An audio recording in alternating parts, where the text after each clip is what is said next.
In the explosive new book about the Trump White House, Fire and Fury, Donald Trump's former chief strategist, Steve Bannon, makes some stunning claims about that now infamous June 2016 at Trump Tower, the one attended by Donald Trump Jr., Jared Kushner, and Paul Manafort, that promised dirt on Hillary Clinton from the Russians. Quote, even if you thought this was not treasonous or unpatriotic or bad expletive, and I happen to think it's all of that, Bannon said, you should have called the FBI immediately. Bannon also suggested that candidate Trump may have been involved in the meeting.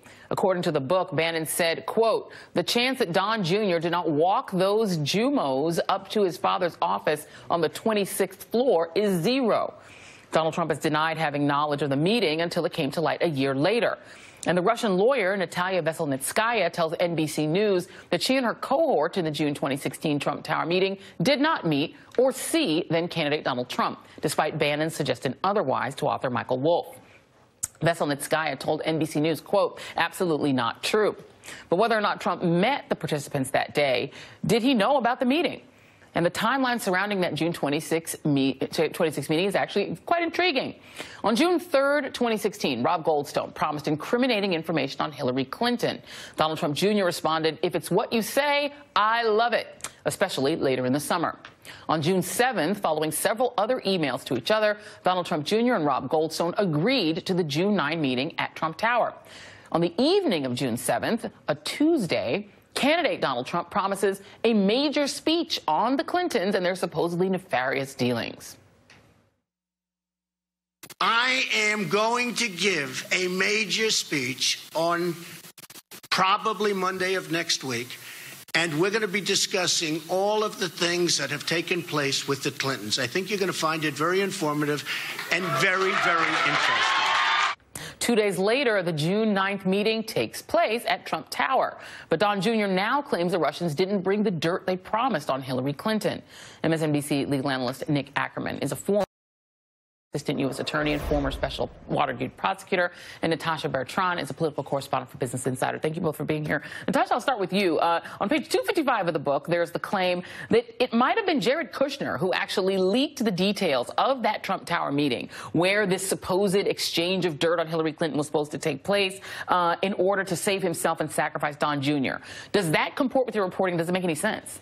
It makes sense, given that it was actually Jared Kushner's fault that the entire Trump Tower meeting was discovered in the first place. His lawyers had actually handed over the emails that were forwarded to Kushner before the meeting took place, talking about, how Goldstone had reached out to Donald Trump Jr. saying that he had this Russian dirt on Hillary Clinton. Those emails were given to the congressional committees, and it was discovered by his lawyers, and they figured, hey, we figured we should probably disclose the fact that Kushner met with this Russian lawyer at Trump Tower. So it makes sense if he wanted to get ahead of it and really throw Don Jr. under the bus, which it seems like Steve Bannon has also been really eager to do. So now it's interesting to see that Steve Bannon is then throwing everyone under the bus. Yeah, and in terms of the question of not the meeting, but the cover-up of the meeting or the explanation of the meeting, you then fast forward to this effort on Air Force One, while aboard Air Force One with Donald Trump, to explain this meeting. And here is what it says from the book. The president insisted that the meeting in Trump Tower was purely and simply about Russian adoption policy. That's what was discussed, period. Hence the official story. There was a brief courtesy meeting in Trump Tower about adoption policy to no result.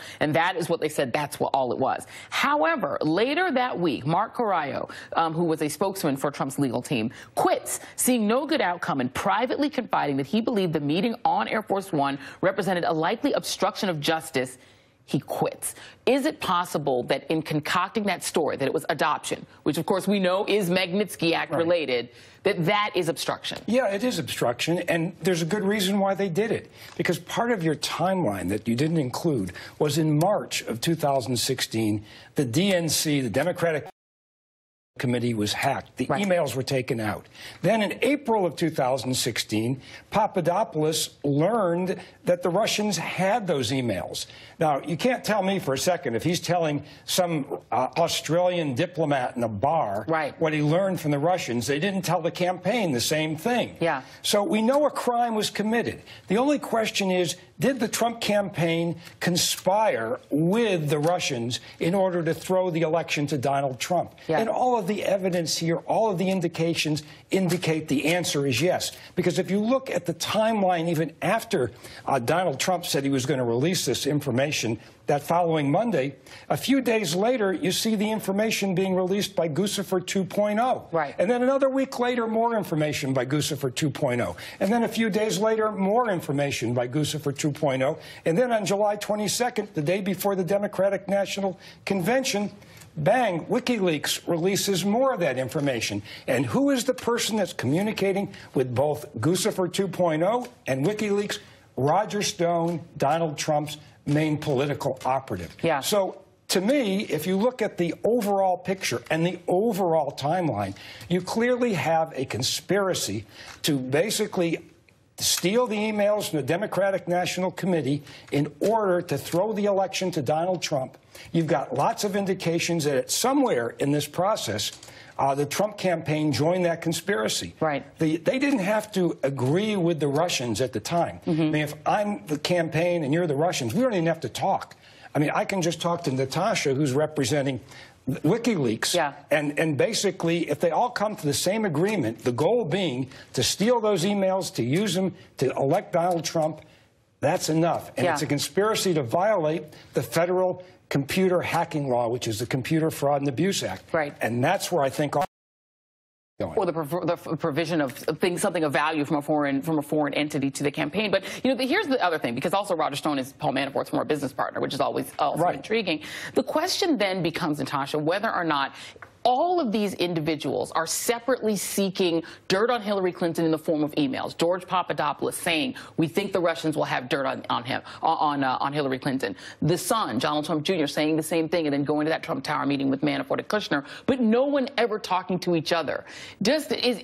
From your reporting, could it be possible that all these individuals were atoms that were each seeking the same thing, emails, but no one was communicating above the chain of command? No, that's what we are expected to believe. But there is absolutely no way that Donald Trump Jr., who tells his father everything and always has, from my own reporting, from others' reporting, it's been made very clear that Donald Trump Jr., in business, in life in general, he always went to his dad for everything, was not telling his father about this very important meeting that he apparently was anticipating for a long time at Trump Tower, where his father was on that very day. I think that this is something that goes overlooked, is that Trump himself was at Trump Tower on June 9th, and he was there supposedly around the time that this meeting occurred. So for Trump to not, as Steve Bannon said, for Trump Jr. to not have walked up to his father's office and debriefed him on this meeting, or even for Paul Manafort or Jared Kushner to not tell them that anything happened, is totally implausible. And the same kind of goes for Roger Stone. Roger Stone took on a very limited role in the campaign after late 2015, and there was this whole idea that perhaps he wasn't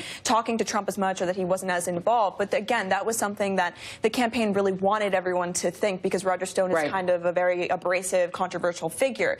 But the fact of the matter is that Roger Stone and Donald Trump have known each other for years, and Roger Stone and Paul Manafort are very close. So there was definitely a lot of communication going on, and according to my reporting, it's much more extensive than we think. Drip, drip, drip. Nick Ackerman and Natasha Bertrand with the latest. Thank you guys.